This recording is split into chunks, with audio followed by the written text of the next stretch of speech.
Hare Krishna. Welcome everyone to this evening session of special scriptural pastimes. So we have started the life of Ajamila to glorify the holy name. So anybody would like to volunteer what has happened till now? Before this, today we should start 31st shloka. A small brief description. Anybody is ready to give? Mataji, can I try? Yes, Mataji, Sudha Mataji. Yes, Hare go ahead. Krishna, Mataji. We learned that sinful activities are the cause of all bondage and suffering, and on the path of fruitive activities, sinful activities are also committed, and then there are different types of atonement. For example, in the Karma Kanda, through austerities, penance, celibacy, there is atonement, but it does we are still in ignorance. Like the ignorance is not removed. So without that knowledge, without the perfect knowledge, we cannot get out from the vicious cycle of the sinful activities, atonement, and then again the sinful activities are committed, and it keeps going on. And then we came across the importance of, in Karma Kanda, there is with some speculative knowledge, there is a chance of becoming free from the sinful life, but that is still not freeing us from the tendency to continue committing sinful activities. And then we learned that through Bhakti Yoga only we can avoid the tendency for sinful activities. We learned about the exalted importance of devotional service, and how Bhakti Yoga is more important than Karma Kanda or Jnana Kanda. Because once the person has fixed his mind on the lotus feet of Krishna, then he is guaranteed not to meet the Yamadutas. So to prove the strength of the importance of this devotional service, Sukadeva Goswami, he describes the history of Ajamila. Ajamila, although he was born, he was trained by his parents to become a perfect Brahmana by studying the scriptures and all that, and he used to follow the regulative principles also, but at one point he got attracted to a prostitute, and then he fell down and abandoned all the regulative principles, and I think around 88 years he has spent in this fallen path, and he got 10 sons from this prostitute, and the youngest son was named Narayana. So at the time of death, he calls out of bewilderment and anxiety, he calls out his son's name, Narayana. And so although he did not mean to call out to the Lord, just the power of that name of the Narayana and the name of the Lord uttered, it had power, and the Vishnu Dutas arrived there. Simultaneously, the Yamadutas also had arrived, and I think we're going to go forward to hear the conversation between the Yamadutas and the Vishnu Dutas. Yeah, thank you so much, Mataji. You have very nicely explained. Thank you, Mataji. Hare Krishna. Hare Krishna. So you all can raise hands if you would like to read the translation. So we will just go through verses and the translation. So, I don't mind if anybody would volunteer even to read the verse. Otherwise, I will read myself. Anybody is there? Okay, Sharada Mataji, you would like to read?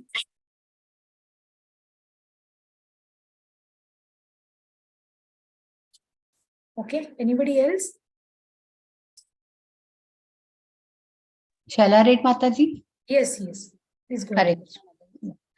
Vikarshato antar hridayat dasipatim ajamilam yamapreshyan vishnuduta varayam masurojasa. Translation by Srila Prabhupada. Srila Prabhupada ki jai. The order carriers of Yamaraja were snatching the soul from the core of the heart of Ajamila, the husband of the prostitute. But with resounding voices, the messengers of Lord Vishnu, the Vishnu Dutas, forbade them to do so. Hare Krishna, Mataji. Hare Krishna. Hare Krishna. Thank you so much, Mataji. So here we are seeing now a conversation is going to happen. But before that conversation happens, now the Yamaraj, the order carriers of Yamaraj, who are Yamadutas, they have come to snatch the soul of Ajamil. Ajamil is not yet died, he's not yet dead yet. So he is going to leave the body. So according to the jurisdictions, law, the law made by Yamaraj.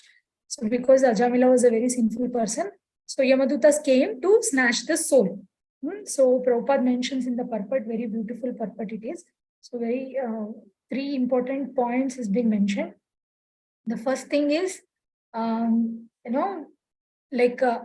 with resounding voices, now we see that when Yamaraj had come, Yamadutas have come to snatch the soul, what did the Vishnudutas do? They made, with their resounding voices, they said, they forbade them.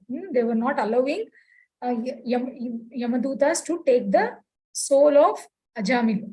So here we can understand that they were preventing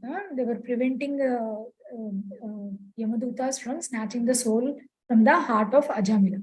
So one thing is, like Prabhupada says, that these order carriers of Yamaraj, means the Yamadutas, they have jurisdiction over sinful living entities, right? But Vishnudutas, they are capable of punishing anyone, including Yamaraj also, if Yamaraj wrongs a Vaishnava. So anybody wrongs a one Vaishnava, the Vishnudutas have power even to punish those people. So that's why the Vishnudutas here, they were not allowing the Yamadutas to snatch the soul of Ajamila. So this is the solid proof that we can also see that from this verse, where Prabhupada also mentions that the soul is, like here we see, the Yamarats were, the Yamadutas were snatching the soul from the core of the heart of Ajamila. So we understand that where does the soul reside? The soul resides in the heart. This soul is definitely present within the heart and not anywhere else. So at the time of death, when they say that, there is a heart failure, means what? What does it mean? The heart failure means because the soul has left the heart, then there is no soul in the body, then the person is dead. So that's how we understand that the person has died with the heart failure. So along with the soul, what also leaves? The super soul, which accompanies the soul, the super soul also leaves. The super soul also travels along with the soul to the next body, and according to based on one's own karma and the superintendence of the Supreme Lord, the soul will get the next body. So Prabhupada also talks about the transgression. How does the transmigration of the soul happens? So at an appropriate time, when a soul is ready to take another body, so the next body is immediately chosen, and both the individual soul and the super soul transfer to that particular next body. This process is considered to be as called as transmigration. And during this transmigration from one body to the next body, the soul is actually taken away by between a transmigration of a soul that is happening from one body to another body. There's an intermediate thing that happens. Usually, like we see that when we go to school or to college, from school to the college, or from college to the job, or if we change projects within the job, we know that there's a transition period, right? There's a transition phase which we were given, so that we have been given some appropriate training so that we get accustomed to the new environment. Similarly, based on the type of sins we perform, we undergo appropriate punishment in various hells, which is like a training period for us to get accustomed to the next body. So But so what happens? At that time when the body is when the body is dead, so the soul from one body is taken away by the order carriers of Yamaraj and put it into a particular type of hellish life, like a naraka, in order to become accustomed to the condition in which he will be living in the next body. That's how it happens. But all these things can be counteracted. So, going to the hell can also be counteracted if, if the person has a good intentions, or if the person does service to the, if a living entity does service to the Supreme Lord. So we see in the case of Ajamila and also in the case of Putana also, we find that Lord has counted their good intentions or the service that Putana had come with a attitude to, though she wants to kill the baby Krishna, but she came in the form of mother. She has breastfed Krishna, so he had only seen the intention and the service, that attitude that she had come, and he has given a post of a mother to Putana, even though they are very sinful, they have led very sinful life. That is what is the importance that we have to give to engage in Krishna's service to the best of our ability. If we do that, since we have this bad, even though we have a bad attitude of taking mercy for granted, but Prabhupada very nicely clarifies with the example of this Ajamila, that how Ajamila got this mercy only because he chanted the holy name without any offense. He did not commit any sins on the strength of the chanting of the holy names. So, but if we do sins on the strength of the devotional service, we, after hearing so much, if we say that, okay, if Ajamila chanted the holy name, I will also perform sinful activity and chant the holy name, then it is a greatest offense. It is one of the sins that we commit on the strength of the chanting of the holy name, and then we can never be eligible for Lord's mercy. So we have to be very careful about it. Okay. So we'll go to the next verse.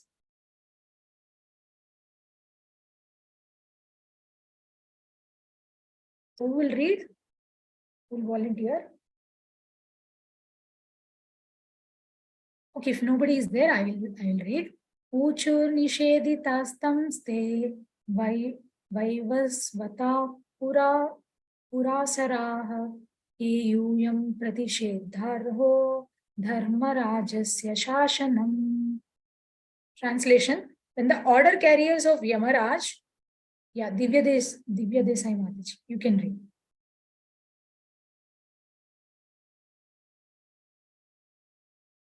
Hare Krishna. Yeah, Mataji. When the order carriers of Yamaraja, the son of the sun god, were thus forbidden, they replied, "Who are you, sirs, that have the audacity to challenge the jurisdiction of Yamaraja?" Yeah. So here, what happened? The Vishnudutas did not allow Yamadutas to take the soul of Ajamila. Then what is this Yamadutas are thinking? They are thinking that they have responded. They replied that, "Who are you, sirs? You have the audacity to challenge the jurisdiction of Yamaraj," because we all know that this death, the punishment of death, the people who perform the sins, whatever punishment has to be given for the sinful person, it is in the jurisdiction of Yamaraj. That has been taken by the Yamaraj as a service for Krishna. So now the Vishnudutas were coming from Vaikuntha and they appeared extraordinary, with their 4 arms. The servants of Yamaraj, they immediately, actually they understood their position and immediately received them with respect. But they had no idea which planet these Vishnudutas had come from. So they simply thought that, okay, you might have come from very exalted planet, but why are you interfering with our business? We are Yamadutas. The Yamadutas were usually the loyal servants of Yamaraj. So they were of the opinion that whatever their master Yamaraj had instructed them, that is final, and they are doing their duty. So when their service was interrupted by Vishnu Dutas, they became very surprised. So they were thinking that it is our duty to arrest every sinful man, and Ajamila has committed misdeeds throughout his life. Now, at the end of his life, we are authorized to take him to Yamaraj, the son of Vivaswan, the sun god. So why are you preventing us? That is how they are asking. So Prabhupada explains to this verse in his lecture that when the warrant is there, you cannot check it. The whole power is behind the warrant. So either you become a great scientist or a philosopher, when the warrant of death is there, then you have to come to Yamaraj. There is no other power to check it. So that's why these Yamadutas got surprised, and they were thinking, who are these people who are preventing us from taking Ajamila? Okay, so they continue to speak in the next verse also. We'll read. Okay, Radha Mataji. Hare Krishna. Yes, Mataji. Kashyava kuta ayataha kasmad asya nishedata kim deva upadevaya yuyam kim siddha satamaha. Translation by Srila Prabhupada. Srila Prabhupada ki jai. Dear sirs, whose servants are you? Where have you come from? And why are you forbidding us to touch the body of Ajamila? Are you demigods from the heavenly planets?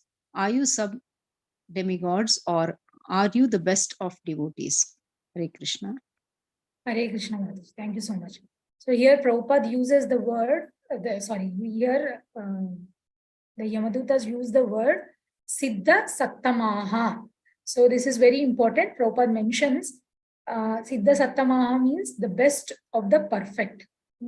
The best of the perfect beings who are none other than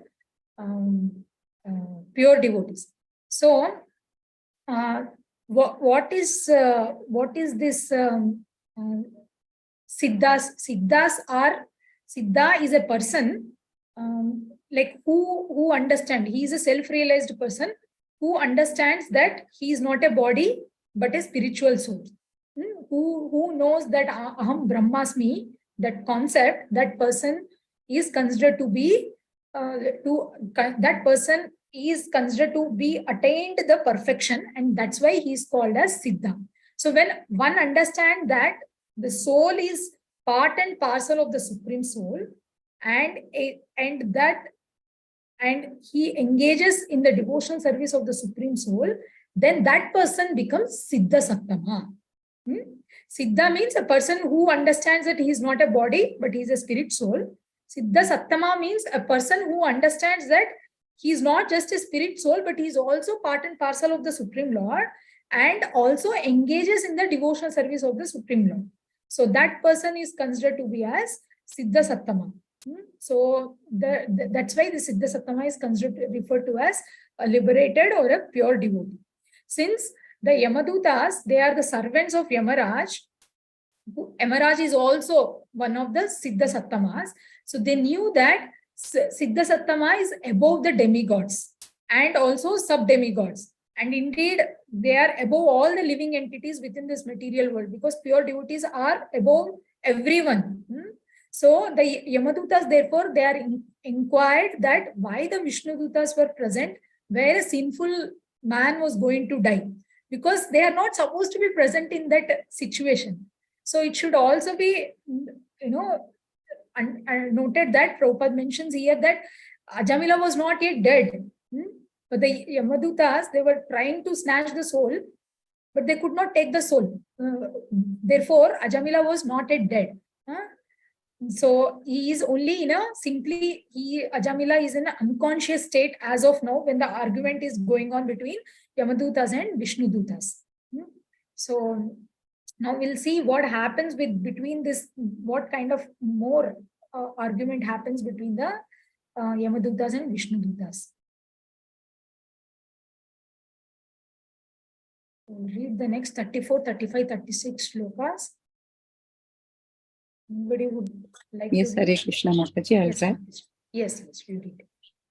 Sarve Padmapala Shakhaha Pita-Kausheya-Vasasaha Kiritinah Kundalino Lasat Pushkara-Malinaha Sarve Chanutana-Vayasaha Sarve Charu-Chaturbujaha Dhanur-Nishanga-Sigada Shankha-Chakram-Bujashriyaha Disho viti miralokaha kurvantasvena tejasa kimartham dharmapalasya kinkaranno nishedatha. Translation by Srila Prabhupada ki jai. The order carriers of Yamraj said, "Your eyes are just like the petals of lotus flowers, dressed in yellow silken garments, decorated with garlands of lotuses, and wearing very attractive helmets on your heads and earrings on your ears. You all appear fresh and youthful. Your 4 long arms are decorated with bows and quivers of arrows, and with swords, clubs, conch shells, and discs and lotus flowers. Your effulgence has dissipated the darkness of this place with extraordinary illumination. Now, sirs, why are you obstructing us?" Hare Krishna Mataji. Dandavat Hare Pranam. Krishna, Hare Krishna, Dandavat Pranam. So now here, they are thinking that here they're explaining the Yamadutas are saying how they are giving the description of describing how the Vishnu Dutas are looking, how they are the spiritual beings are, from the Vishnu Loka, from Vaikuntha Loka, how they are looking at, how their bodily features are, how the residents of Vaikuntha Loka are described in this verse. So now they are saying the residents of this Vaikuntha, they are dressed in yellow silken garments, and they are decorated with garlands, and they also have four arms holding various weapons.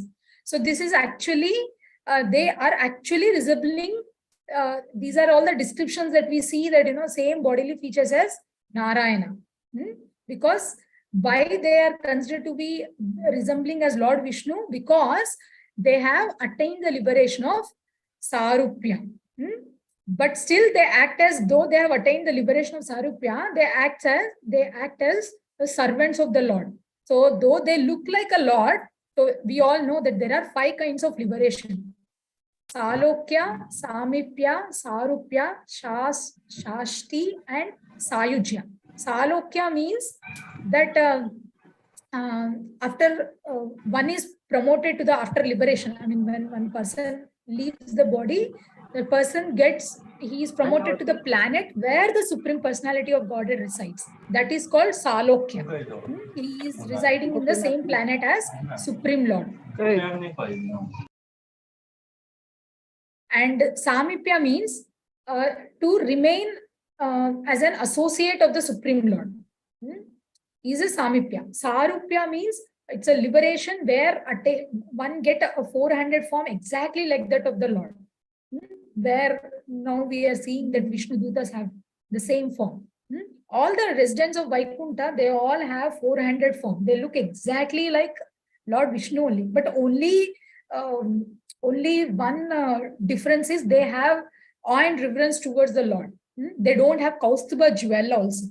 They don't have Kaustubha jewel like how the Lord Vishnu has. They don't have that. And they are all servants of the Lord. They are always in the Dasya ras. And Shashti means to attain opulences like those of Supreme Lord. That kind of liberation, the people who get that kind of liberation, it is considered to be, that liberation is called Shashti. And Sayujya is merging into the Brahman effulgence of the Lord. So these are 5 kinds of liberation. So now, although the Yamadutas were upset that their service was being interrupted, still the very appearance of Vishnu Dutas was very, very pleasing to them. Because you see the way they are describing the form of almost it's the same form of Lord Vishnu. So they could know that these people should have been, definitely some exalted souls. That is why they are asking whether they are Siddha Sattama, best of devotees. Apart from that, they are blessed with the Vishnu Dutas are blessed with the Sarupya liberation. They are always remembering the Lord also. So they appear very pleasing. So Prabhupada also mentions that for pure devotees, there is no need of any introduction. Simply by looking at them, even people who are against them can realize that they are great souls. So we can see even in the pastime, in the Chaitanya Charitamrita, when Chaitanya Mahaprabhu went to Prakashananda Saraswati. So there, when he saw, like by seeing the effulgence of the Lord, they could understand, all those people, they could understand that, he is not an ordinary person. So that is the difference between the pure devotee and a sinful person. So wherever pure devotees are there, their faces are always effulgent. Even if you see many times, even in by chanting the holy names, we get that purity. We develop that purity, and because of that purity, it reflects on the bodily features also, in our bodily features also. So this is also one of the symptom of chanting the pure holy name.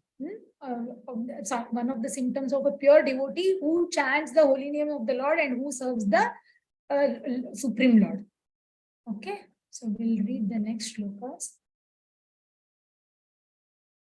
So someone read 37, 38 and we will discuss. Okay, who will read 37?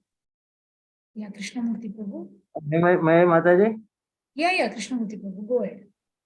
Sri Shuka Uvacha Ityukte Yamadutaiste Vasudevoktakarinaha Tan Pratyucho Prahaskedam Megan Nihradaya Gira. Am I correct, Mataji? Yes, Prabhuji, translation you can read. Translation by A.C. Bhaktivedanta Prabhupada Ki Jai. Sukadeva Goswami continued, being the addressed by the messengers of Yamaraja, the servants of Vasudeva smiled and spoke the following words in voices as deep as the sound of rumbling clouds. Hare Krishna Mataji. Hare Krishna. Thank you, Prabhu. So now Sukadeva Goswami is saying, so now the Yamadutas have stopped. They were asking so many questions. You look so effulgent. Are you demigods? Are you sub-demigods? Where are you from? Because they are not able to understand, from where these exalted souls have appeared from. So they have asked this question and they were asking, why are you stopping our business, of taking Ajamila, to the Yamaraj? So after questioning all that, now the Vishnu Dutas, who are the servants of Vasudeva, they smiled, and with voices as deep as sound of rumbling clouds, they are speaking these words. What are those words? We will see. So Vishnu Dutas are going to speak now. Who will read? Shall I read, Mataji? Yes, Sarika. Sri Vishnu Duta Uvacha. Uchu. Uchu. Yuyam vai dharma rajasya yadi nirdeshakarinah bhuta dharmasya nas tattvam yacha dharmasya lakshanam. Translation by A.C. Bhaktivedanta Swami Prabhupada, Jai Srila Prabhupada. The blessed messengers of Lord Vishnu, the Vishnu Dutas said, if you are actually servants of Ramaraja, you must explain to us the meaning of religious principles and the symptoms of irreligion. Okay, thank you so much, Mother. So now, here they are asking, what is that they are asking? They are asking what are the representatives of Dharma should know, because Yamaraj is also a representative of Dharma, right? So now they are asking, if you are actually servants of Yamaraj, then you should explain us the meaning of religious principle and the symptoms of irreligion. So Yamadutas have protested the Vishnu Dutas.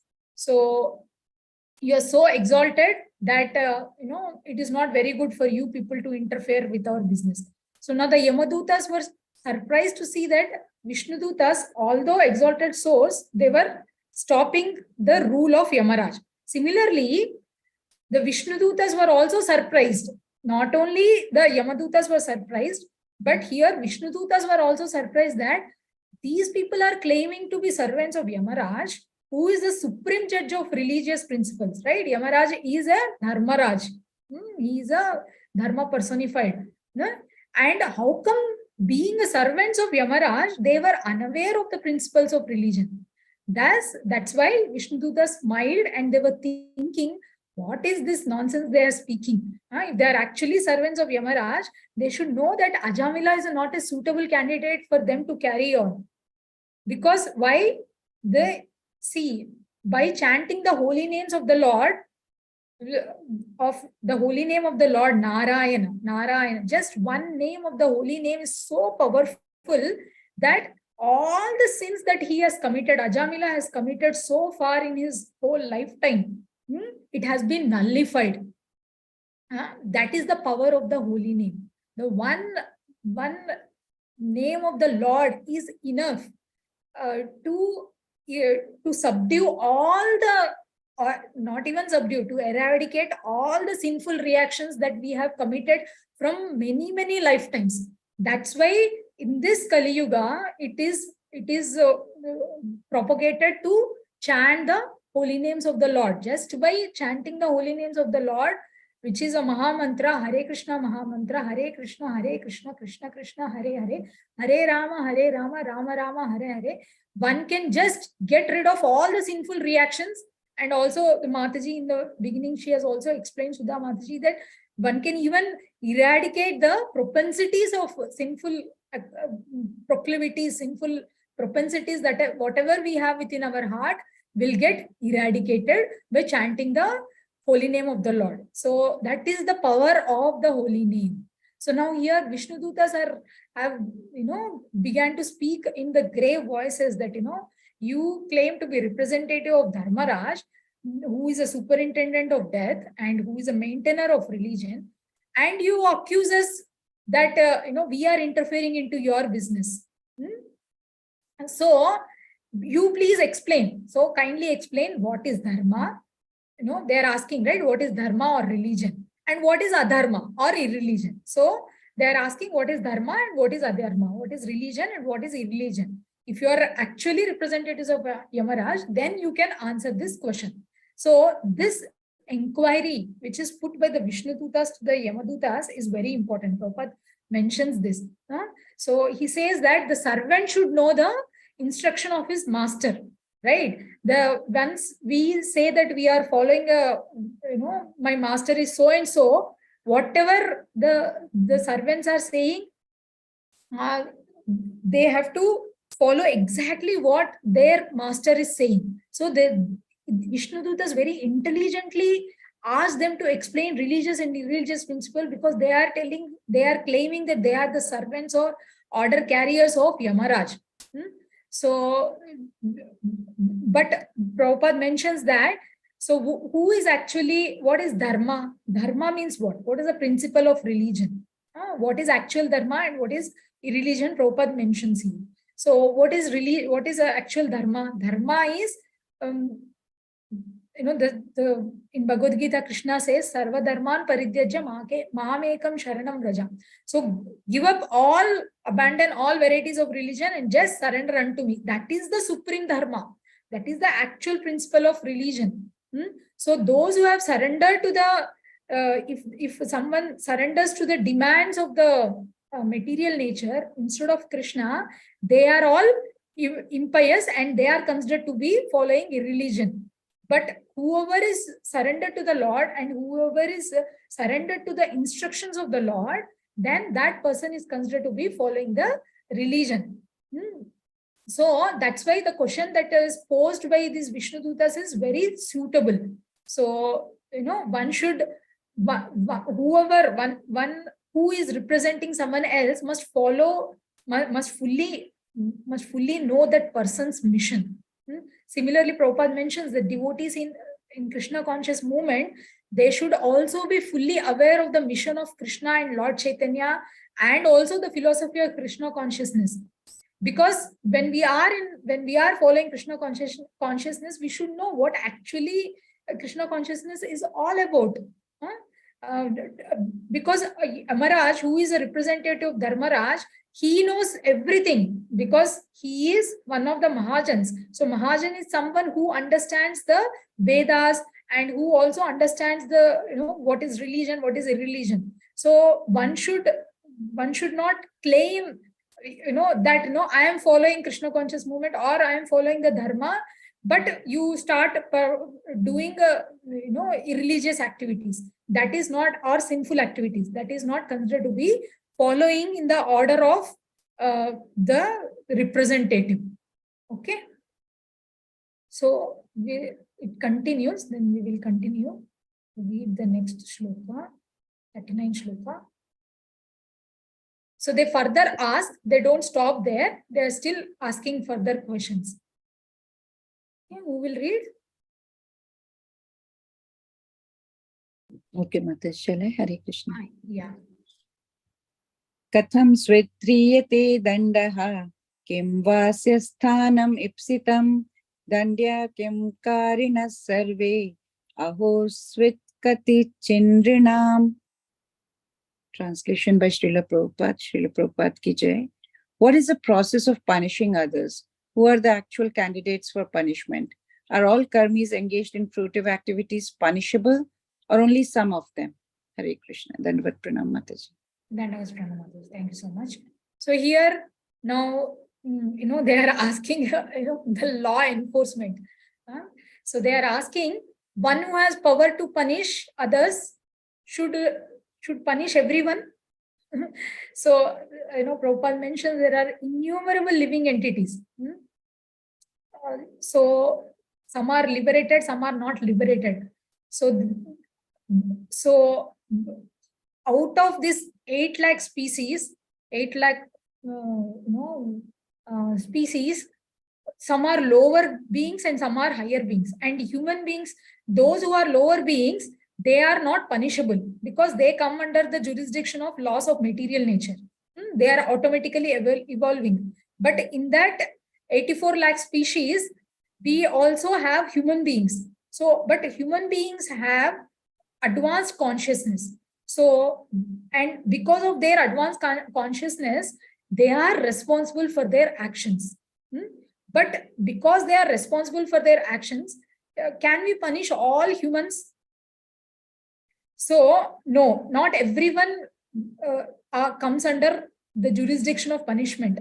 Those who are engaged, in pious activities, or those who are engaged in the activities of the Supreme Lord, devotional activities, they are beyond punishment. Only those who engage in sinful activities are punishable. So for the Vishnudutas, knowing this discrimination very well, they are asking the criteria, Yamaraj uses to determine who is punishable and who is not. Now, how is one to be judged? And what is a basic principle of authority? So these are the questions that are raised by the Vishnudutas.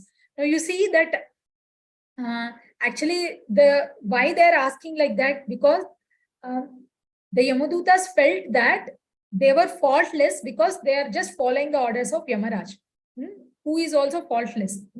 Just because a magistrate has to direct the punishment of those who has transgressed the law, that does not mean that magistrate becomes a criminal, right? So they were thinking that he is a representative, that magistrate is only just a representative of government, but he is not a criminal. Similarly, although Yamaraj has jurisdiction over the regions of hell and he deals with all the sinful persons, he is a pure representative of Krishna, and he simply executes the order of his master. He is not punishing everyone, he does not take the law in his hand and then he is, he will punish everyone and anyone. No, it does not happen like that. Like if a policeman is there, if a police, if if he punishes, if goes and arrest everyone and anyone who does not who is following the law also, then the police is only considered to be a criminal. He is not arresting he is not supposed to arrest the law abiding citizens. He is only supposed to arrest those who break the law. Similarly, Yamadutas cannot take away just anyone and everyone to the court of Yamaraj. So they can take only the non-devotees who are to be punished for their sinful activities. So Yamaraj has actually especially cautioned the Yamadutas not to approach Vaishnavas. So they wanted to know whether they have this knowledge or not. So that's why these questions were imposed upon Yamadutas by Vishnudutas. Okay, because here Vishnuduta had been very sinful, but Yamadutas could not understand that why he should not be considered as a criminal. Because he has chanted the holy name of the Lord, they did not understood the glory of the chanting of the holy name. Okay, so we will go ahead with the next shloka.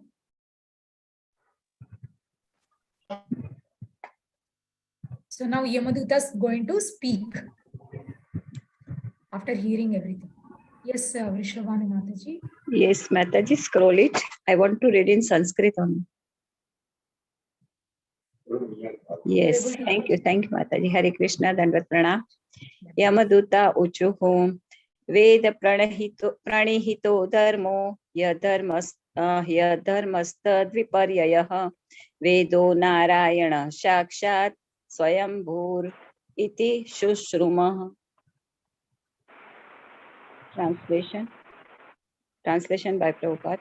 Srila Prabhupada ki jai. The Yamadutas replied that which is prescribed in the Vedas constitute dharma, the religious principles, and the opposite of that is irreligion.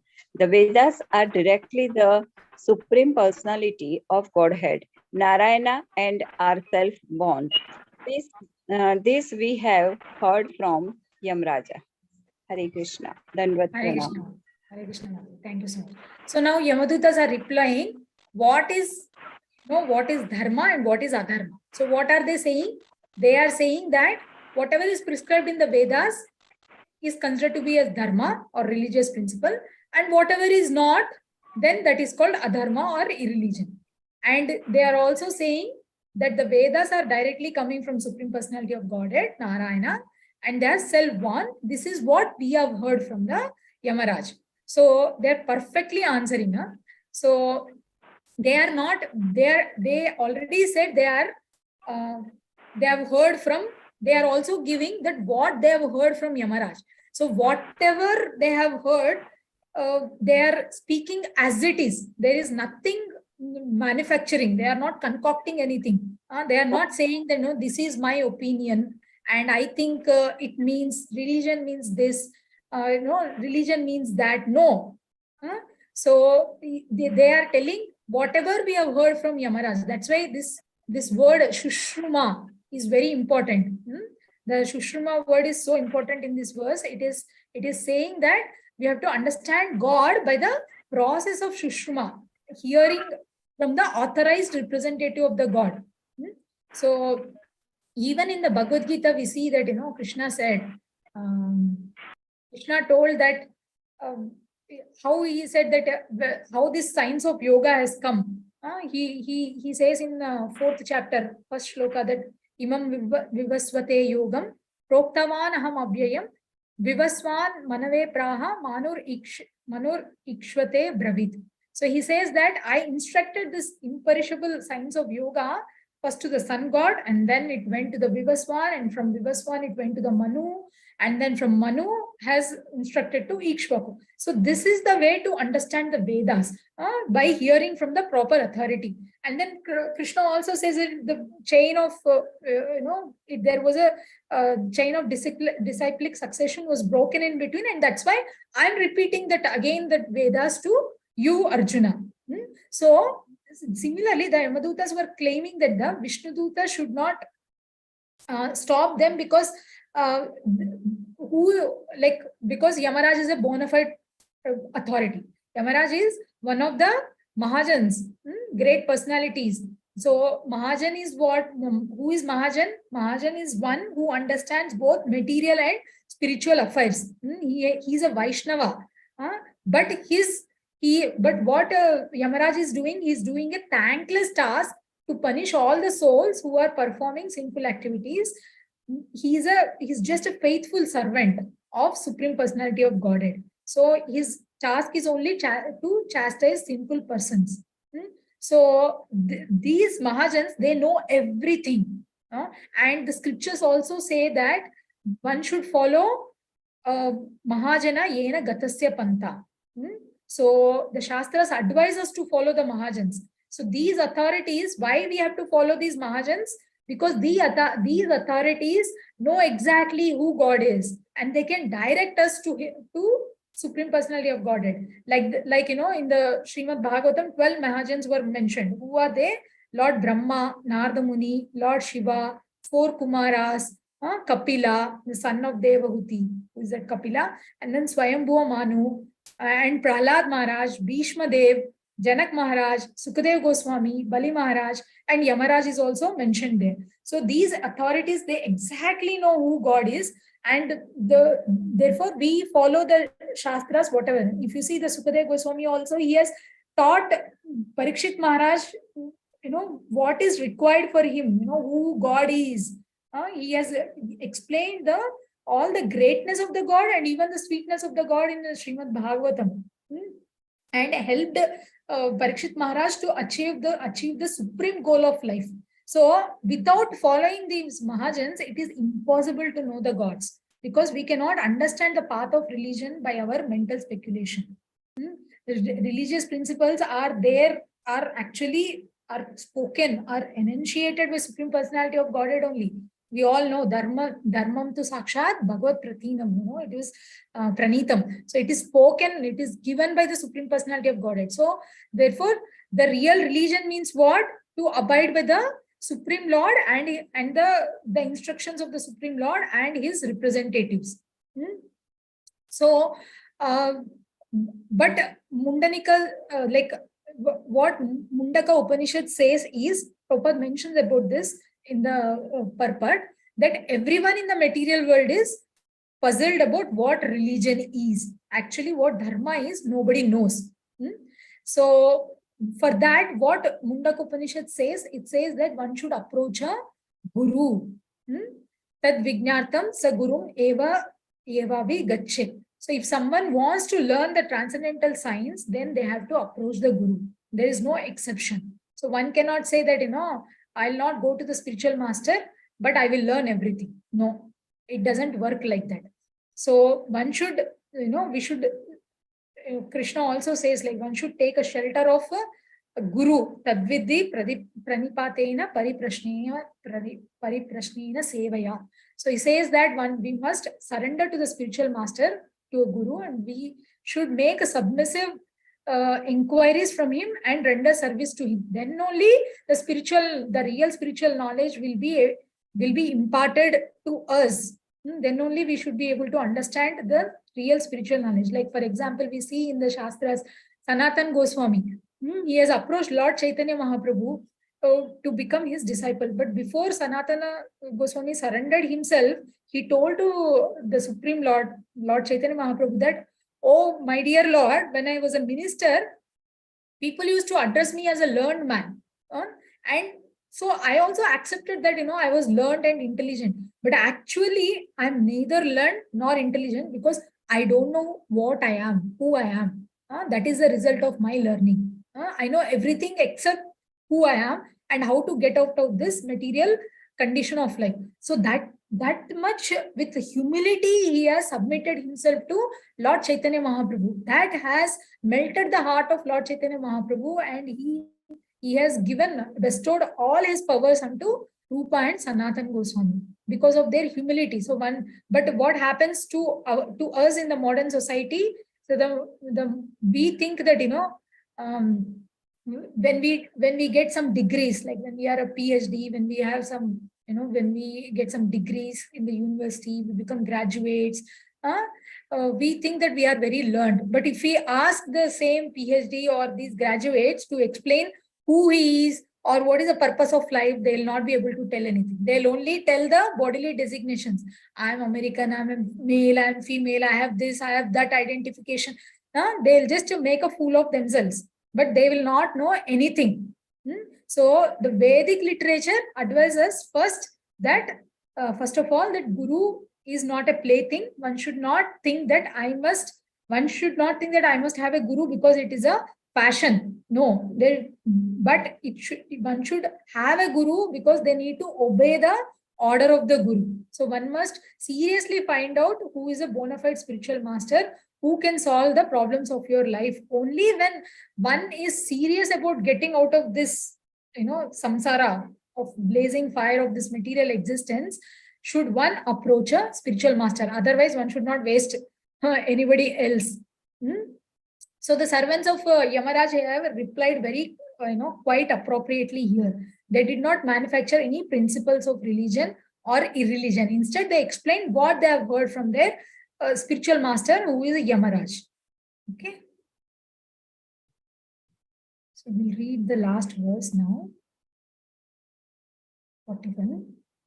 We will read. So May I? Yes, yes. Hare Krishna. Yena swadhamnya amibhava raja sattva tamomayaha gunanama kriya rupair vibhavyante yata tatam. Translation by Srila Prabhupada. Srila Prabhupada ki jai. The supreme cause of all causes, Narayana, is situated in his own abode in the spiritual world, but nevertheless he controls the entire cosmic manifestation according to the three modes of material nature, Sattva Guna, Rajoguna, and Tamoguna. In this way, all living entities are awarded different qualities, different names such as Brahmana, Kshatriya, and Vaishya, different duties according to the Varnashrama institution, and different forms. Thus, Narayana is the cause of the entire cosmic manifestation. Hare Krishna Mataji. Hare Krishna Mataji. Thank you so much. So they are saying now who is the cause of all causes? Narayan. And where does he situated? He is situated in the spiritual abode. Even though he is in the spiritual abode, he controls the entire cosmic manifestation according to the three modes of material nature. Prabhupada also mentions this from the Shvetavara Upanishad. He mentions this point that these interactions, this Sattva-guna, Rajoguna, and Tamoguna, they interact and they create different forms of bodies, activities, and changes, which are all occur perfectly. Because Lord is also perfect. Everything that whatever he does, is as if like he was directly supervising and taking part of it. So they say that Narayana is the supreme cause behind all the activities. So here they speak about the Lord's identity here. How the Supreme Lord is the cause of the entire cosmic manifestation, both spiritual and the material world. So we can hear about the other verses in the next class. So we'll end here. Any questions or comments?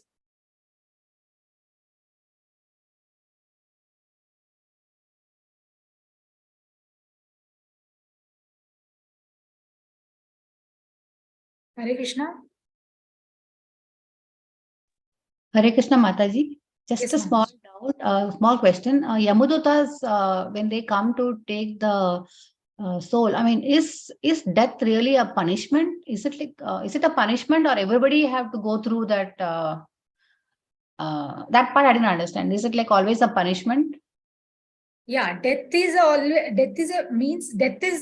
of course is a punishment, but death has a meaning, different meaning to different human beings.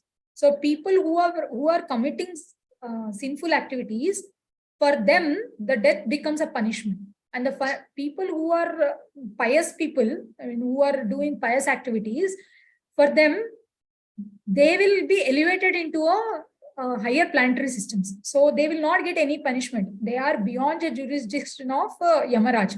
So they will not undergo the hellish planets.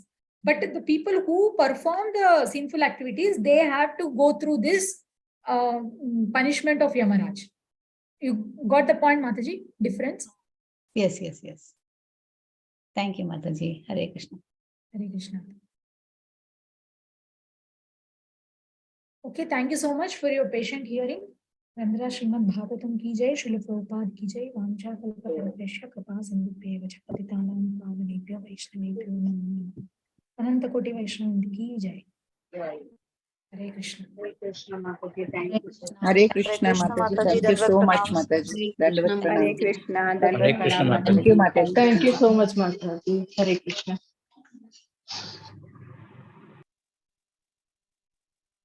Hare Krishna.